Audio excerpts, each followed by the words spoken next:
జగన్మోహన్ రెడ్డి ఒక ప్రకటన చేశాడు. ఇప్పుడు పోలైన ఓట్లకి కౌంట్ అయిన ఓట్లకి 48 lakhs తేడా ఉంది.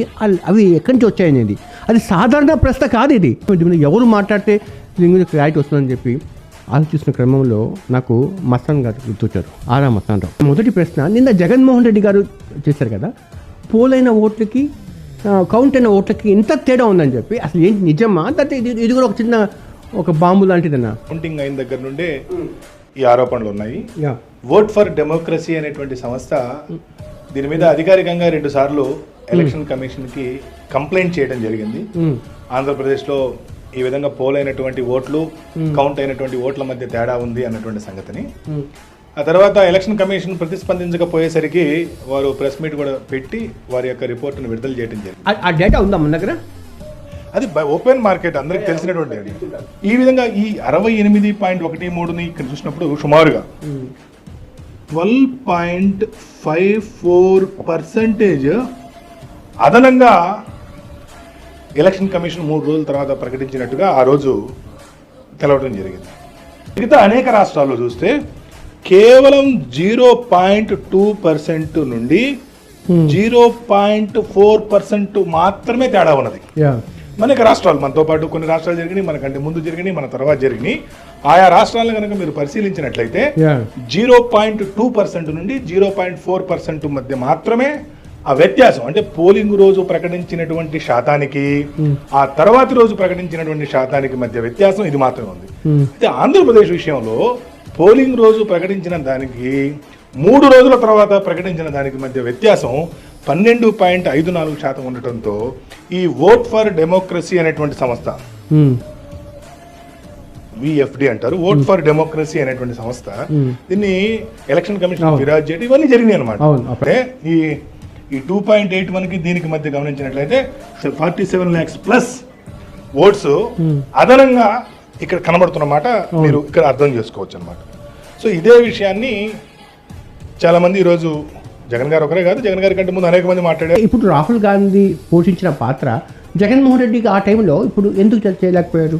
అది రాహుల్ గాంధీ గారు కూడా ఆలస్యం అయ్యారనేది నా అభిప్రాయం. అనుమానం ఏంటంటే, నువ్వు బాలినేని శ్రీనివాస్ రెడ్డి కేసులో ఆయన ముందుకెళ్ళాడు, సడన్గా యూటర్న్ తీసుకున్నాడు. దీని వెనకాల ఏదైనా మతలబు ఉందా, ఎందుకు అనేది?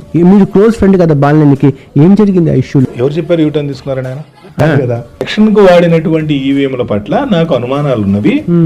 ఈవీఎం లో పోలైనటువంటి ఓట్లు వివిప్యాట్లు, అవును, ఆ రెండు మ్యాచ్ అవుతుందా లేదా అనేది, అవును అనేటువంటిది నా అనుమానము. నాకు అది లెక్క పెట్టండి అని చెప్పి ప్రభుత్వం లేదా ఎలక్షన్ కమిషన్ డబ్బులు కట్టించుకున్న తర్వాత వాళ్ళు చెప్పింది ఏంటంటే, లేదు కొత్త ఈవీఎంల మీద మేము ప్రయోగం చేస్తాము అన్నారు. కొత్త ఈవీఎంల గురించి మాకెందుకు, అసలు మాకు కావాల్సింది అది కదా అని చెప్పి వీరు అడగటం జరిగింది. అడిగిన తర్వాత వారు సరే ఆఫ్ ద రికార్డు ఎందుకులేండి, ఈ పిటిషన్లు ఎందుకు, వెనక్కి తీసుకోండి, లేదా మీరు కట్టిన డబ్బులు వెనక్కి ఇచ్చేస్తాం తీసేసుకోండి, ఇది ఇప్పట్లో అయ్యేది కాదండి అని అలా పర్సనల్గా వారితో మాట్లాడటం జరిగింది. ఈయన ఏం చేశారంటే హైకోర్టుని సంప్రదించారు. హైకోర్టుకి అప్రోచ్ అయిపోయి హైకోర్టులో కేసు వేయడం జరిగింది. కేసు వేసిన తర్వాత 2024 అక్టోబర్లో జస్టిస్ నిమ్మగడ్డ వెంకటేశ్వర్లు గారు ఉన్నటువంటి ధర్మాసనం ఆ కేసుని డిస్మిస్ చేయడం జరిగింది. ఎందుకు డిస్మిస్ చేయడం జరిగిందంటే, ఎలక్షన్ కమిషన్ యొక్క ఎస్ఓపి మారిపోయింది. సో వారి ఎస్ఓపి ప్రకారము వీరికి ఎవరికి కూడా ఇవన్నీ ఇవ్వాల్సిన పని లేదు అని చెబుతూ దాన్ని డిస్మిస్ చేయడం జరిగింది. ఇది ఎస్ఓపి స్టాండర్డ్ ఆపరేటింగ్ ప్రొసీజర్ ఉంది కదా, అది ఎలక్షన్కి ఎన్ని రోజుల ముందు మారిందండి? ఎలక్షన్ ముందు మారలేదు, ఫలితాలకు ముందు మారింది. ఓకే, ఫలితాల ముందు మారింది. ఎలక్షన్ ముందు మారితే ఇబ్బంది ఏముంది? ఎలక్షన్ ముందు అందరికి అర్థమయ్యేది కదా. ఫలితాలకు ముందు, ఎలక్షన్ తర్వాత మారింది. Nara Chandrababu Naidu versus election commission of India జడ్జిమెంట్లో స్పష్టంగా చెప్పింది ఏంటంటే, కనీసం ఒక అసెంబ్లీ నియోజకవర్గానికి ఒక 5 పోలింగ్ బూతుల్లోనైనా వీవీప్యాట్స్ని, ఈవీఎంలో పడినటువంటి ఓట్స్ని రెండింటినీ క్రాస్ చెక్ చేయండి, అంటే కంపేర్ చేయండి అని ఆ తీర్పు తర్వాతనే ప్రతి అసెంబ్లీ నియోజకవర్గంలో 5 పోలింగ్ బూతులని కౌంట్ చేయడం జరుగుతూ ఉంది.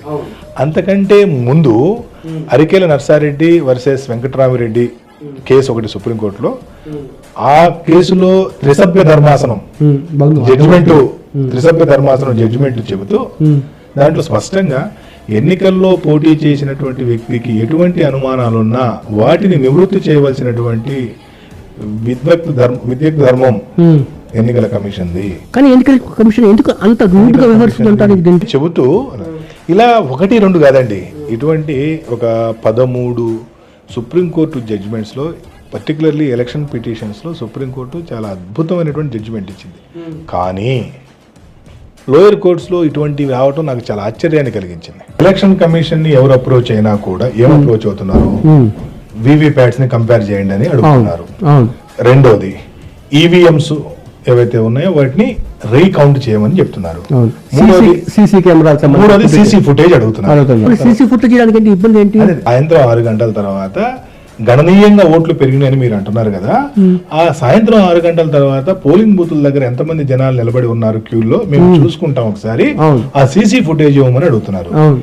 ఇవన్నీ కూడా సాధారణమైనటువంటి విషయాలు. ఎందుకు ఇవి ఇవ్వద్దని చెప్పి ఏదైనా పార్టీ, రాజకీయ పార్టీ ఎలక్షన్ కమిషన్ ఒత్తిడి చేసిందా మీ దృష్టిలో? చేయాల్సిన అవసరం రాజకీయ పార్టీకి ఏముంటది? నేను చెప్పినటువంటి విషయాల్లో ఎలక్షన్ కమిషన్ ఇవ్వటానికి వారికి ఎటువంటి అభ్యంతరం ఉండవలసిన అవసరం లేదు. కానీ వారు ఇవ్వకపోతున్నారంటే వారి చేతగానితనాన్ని కప్పిపుచ్చుకోవడం తప్పితే. ఎలక్షన్ కమిషన్ ఇది వ్యక్తిగత స్వేచ్ఛకు భంగం అని చెప్తా ఉంది, ఇది ఇస్తే అది ఎలాగ వ్యక్తిగత స్వేచ్ఛ భంగం ఉంటుంది?